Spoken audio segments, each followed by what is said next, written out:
निकाह। अलीगढ़ नाम के शहर में मुमताज़ अपने 2 बेटे और पति के साथ रहती थी। दोनों बेटों की उम्र अब निकाह की हो चली थी। मुमताज़ को अपने बेटों के निकाह की बड़ी फिक्र रहती, पर वो आए हर रिश्ते में कोई ना कोई कमी निकाल कर उन्हें मना कर देती। एक रोज़ उसकी सहेली उससे मिलने उसके घर आती है। कैसी हो मुमताज़ तुम? आजकल बाहर ही नहीं निकलती क्या तुम बिल्कुल भी?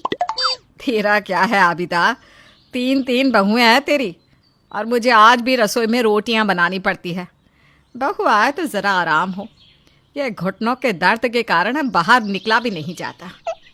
फिर तो समझ कि तेरी फिक्र फरार होगी। तेरे बेटे के लिए ही रिश्ता लेकर आई हूँ मैं। मेरी नज़र में एक लड़की है, माशाल्लाह बेहद ही खूबसूरत और तहजीब की है। अरे तो तू बात चला ना, जल्द से जल्द अमन का निकाह हो।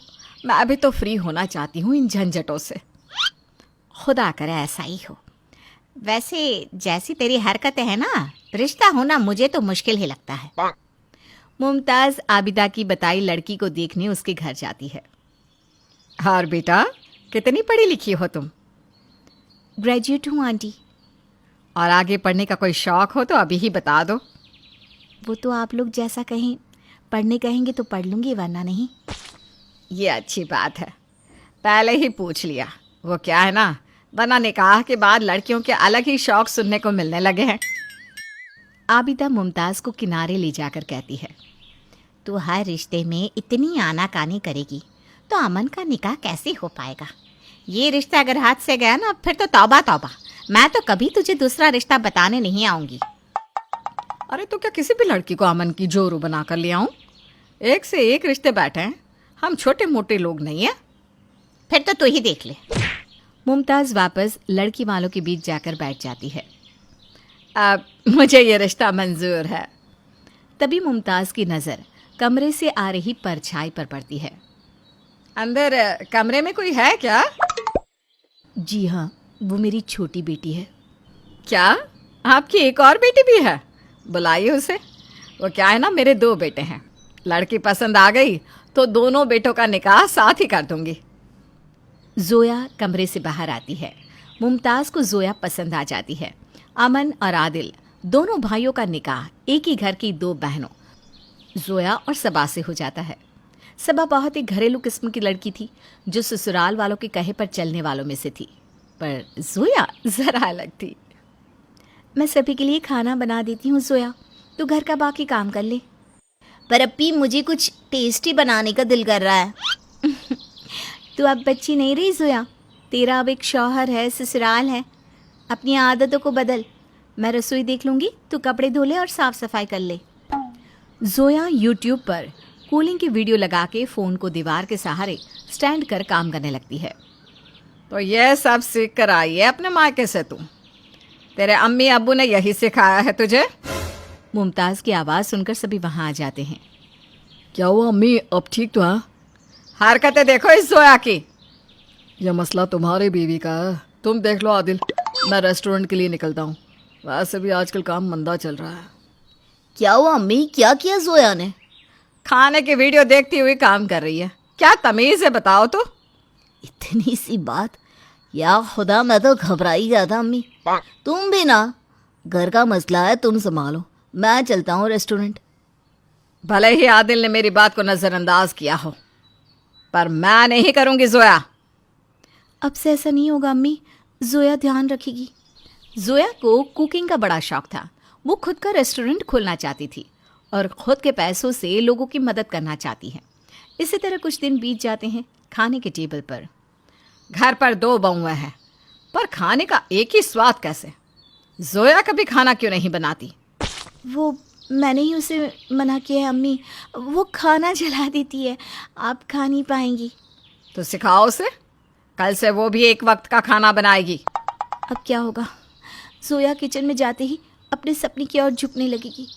अब क्या करूं, अम्मी को कैसे बताऊं? पर अब जोया को किचन में भेजने के अलावा कोई रास्ता भी तो नहीं है। जोया बड़ी खुश हो जाती है और अगली सुबह सबसे पहले उठकर सभी के लिए नाश्ता तैयार करती है। सभी टेबल पर बैठकर खाना शुरू करते हैं। वाह जोया, खाना तो बड़ा लजीज है। खाना अच्छा बना लेती हो तुम। पता नहीं सबा तुम क्यों जोया के खाने की बुराई कर रही थी। सभी खाना खाते हैं पर आदिल और अमन सिर झुकाए बैठे रहते हैं मानो कुछ सोच रहे हो। अरे आदिल और अमन, तुम दोनों कुछ खा क्यों नहीं रहे हो? क्या बात हो गई बेटा? क्या खाओ अम्मी? हमारे रेस्टोरेंट का जो शेफ था वो हमें धोखा देकर हमारे कंपटीटर के पास चला गया है। दूसरा अच्छा शेफ मिल भी नहीं रहा। बहुत मुसीबत हो गई है। कोई बुरा न माने तो क्या मैं शेफ का काम संभाल सकती हूँ? अगर काम पसंद ना आए तो आप लोग मुझे निकाल सकते हैं। ये क्या कह रही हो तुम जोया? बोलने के पहले सोचा तो करो। खाने की तारीफ क्या कर दी? तुम तो शेफ बनने चली। कोई जरूरत नहीं है, घर पर और लोग हैं, वो संभाल लेंगे। बेचारी जोया की बात को सभी नज़रअंदाज कर देते हैं। एक हफ्ते बाद जब दोनों भाई अपने काम पर जा रहे होते हैं, गलती से अपनी एक इम्पॉर्टेंट फाइल घर पर ही भूल जाते हैं। ओहो, ये लड़के भी ना। जोया, ये फाइल ले, इसे ध्यान से रेस्टोरेंट ले जा, और आदिल या अमन के अलावा इसे किसी को मत देना। ठीक है अम्मी। जोया उस फाइल को लेकर रेस्टोरेंट पहुंचती है, जहां वो देखती है कि एक कस्टमर वेटर पर चिल्ला रहा था। What is this? इसे तुम वेज बिरयानी कहते हो? This is ridiculous. अपने रेस्टोरेंट पर कस्टमर को इस तरह नाराज देखकर जोया वहां जाती है। We are very sorry sir, मैं अभी खाना फिर से बनवाती हूँ। जोया आदिल की तरफ देखती है। जाने दो उसे किचन में। अमन जोया को हाँ का इशारा करता है। जोया किचन में जाकर अपने हाथों से वेज बिरयानी बनाती है। वेटर उसे कस्टमर को सर्व करता है।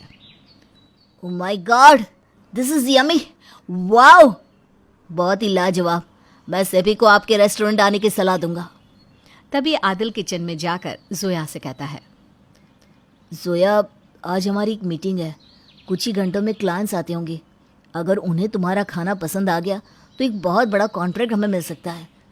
क्या तुम ये कर पाओगी? मैं पूरी कोशिश करूँगी। जोया अपनी पूरी जान लगा देती है और 4 घंटे के अंदर अंदर सारा खाना तैयार कर लेती है। क्लाइंट्स को खाना बहुत पसंद आता है और वो कॉन्ट्रैक्ट आदिल और अमन को मिल जाता है।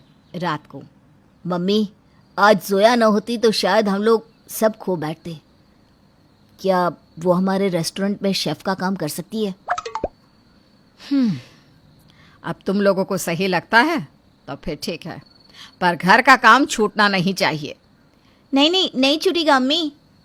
एक ही पल में जोया का सपना पूरा हो जाता है और सभी को वो साबित कर देती है कि कुछ भी नामुमकिन नहीं है।